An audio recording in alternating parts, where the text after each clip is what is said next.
तेलबिया मिशन मध्ये आम्ही जेवढे ट्रेनिंग घेतले ती जवळपास 50 तरी ट्रेनिंगला मी गेलो होतो सगळ्या 6 तालुक्यांमध्ये. तर मी शेतकऱ्यांमध्ये जेव्हा जात होतो तेव्हा प्रत्येक ठिकाणी हा विषय मांडत होतो की आपलं मुख्य पीक सोयाबीन, पण जर सोयाबीन मध्ये आंतरपीक घ्यायचं असेल आणि जर आपण बदललं समजा गणित तर शेतकऱ्याला आवडेल का? तुम्हाला काय वाटतं? मी काय बोलतोय समजतंय का? कडवटम चाललंय सांगितलेलं नाही ना?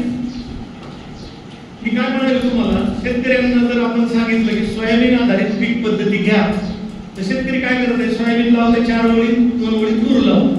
हे आपल्याला सगळ्यांना माहित झालंय. आता आपल्याला ऑइल सीड तर घ्यायचंच आहे, पण जर पीक पद्धतीमध्ये बदल करायचे असतील, शेतकऱ्यांना थोडं आधी लावायचं असेल वेगळ्या पद्धतीच्या, तर करता येतील का काही? काय करता येईल? कोणी सांगा एक जण? बोळसाहेब कोण सांगेल? कागड्या साहेब करता येईल का आपल्याला काही? काय करता येईल?